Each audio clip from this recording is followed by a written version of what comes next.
Welcome to Repum Group's Item 24, where we take you a step beyond the standard FDD. We asked ourselves, why stop at 23 items when some of the most important insights live beyond the page? Here we're breaking down the inner workings of franchising and sharing real-life strategies and stories that drive the industry forward.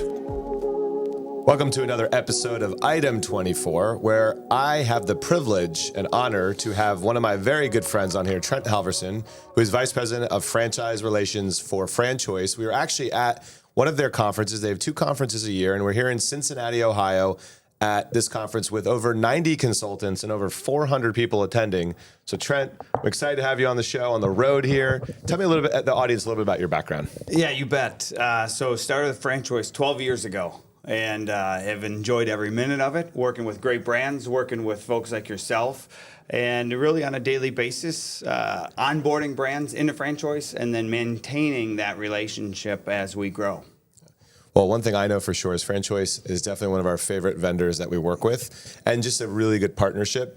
You guys have such great consultants. One of the questions I think the audience would love to know about is, how does FranChoice work with brands? And when they work with brands, how do they give those brands an edge in working with your consultants? Yeah, I think the first thing is just how we look at brands. When a brand is ready to grow with consultants, what are they looking for in what type of pace of growth? So that's one where we're talking to the brands early on to understand what they're trying to achieve. And then really comes in when we bring the brand in, and it's our consultants bringing great candidates that are highly qualified, motivated, and really from a time perspective, ready to move forward with a business within 4 to 8 weeks. Yeah, one thing I'd add too is, we do a lot of business with you guys, and we always say, and all of our directors, all of our VPs always say that FranChoice candidates are so prepared to go through the education process and learning about the franchise that's been presented by the consultants. Yeah, and I think that is a staple to our consultants. They've been business owners, they've been a franchisor, so they really spend that time up front in the process to make sure that those candidates are ready and willing and know what they're going to get into from a discovery process, learning about each of those brands. Yeah, and the other thing too is your brand selection, as you said. It's selecting brands that can work with FranChoice consultants, because not every brand is created equally. We all know that. But it's also, some are just not ready for the big time yet. You know, you guys demand a lot. We demand a lot on these brands. We want to do the right thing by the brand, but they've got to be ready for that, right?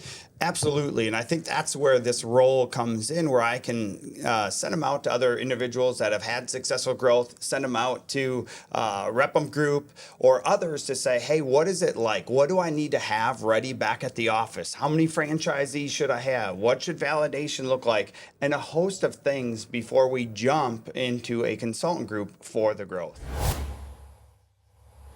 So another thing I think the audience would love to know about is, you guys have all different types of brands in your inventory, ones that have maybe 2 or 3 locations, all the way up to probably 500 locations or even more, right? How does the consultant work differently with brands as they evolve and grow? Yeah, definitely.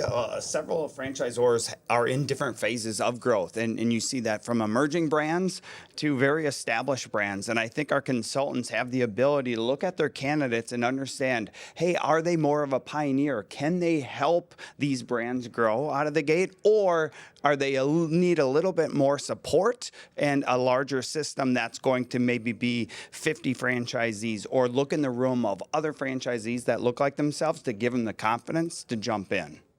Yeah, we noticed too with obviously the ones I call them the pioneers, buyers. Those are the individuals that really want a system, but they want to help really create the system. Where you have some other, more advanced individuals that maybe look for brands that are more mature because they really want to follow a system, and that's really important to them. They don't want to invent the system or help create it, to be honest with you. They just want to be able to execute and move forward with it. Yeah, absolutely. And I think going back to those pioneers, those might be somebody that got into a emerging brand corporate or a startup business, and they want to do it again, but they might have had a great buyout, and they don't want to do everything again, but they want to be on that ground floor and help a brand really grow and take off.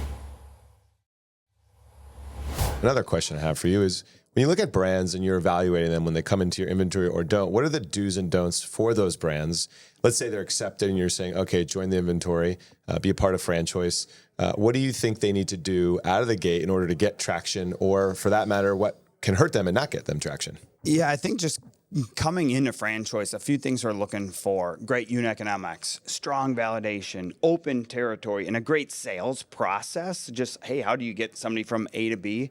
And we say extra credit would be great leadership team and financial strength. So those are the things we're looking for each brand to have right out of the gate.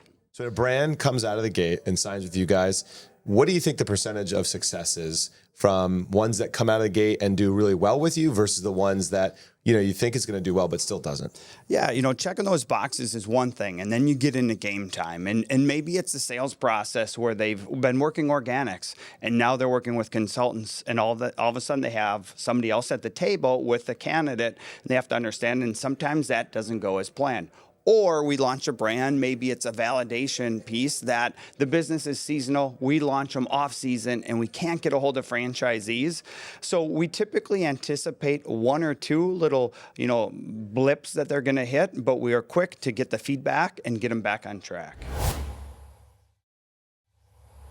So Trent, you've been with FranChoice quite a while. You and I go way back, pretty much since we started in franchising together.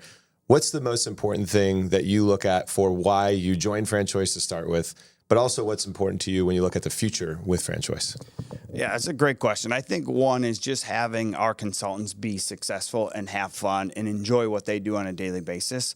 But more recently, I think the success that I've seen around franchisors growing and selling to private equity puts a huge smile on my face for a franchising industry as a whole. And that's really what's been motivating me. Yeah, I would add to that. I mean, I would say in our time in this industry, in the part that we're in, it's amazing to see how much it's matured, right? And how much more money is getting involved with private equity. And I like to say sophistication has grown, which is a great thing to see. Oh, yeah, absolutely. What private equity has done for the industry and the level, everybody's level has increased from attention to detail, the technology, everything is getting better in the industry. Trent, thank you so much for being on the show and sharing really some great golden nuggets, I think, that people can use here when they look at growing their brand, when they think about working with consultants. And you are a true friend, and look forward to the future of what we are going to do together, and appreciate you to be on the show again. Absolutely. Pleasure to be here.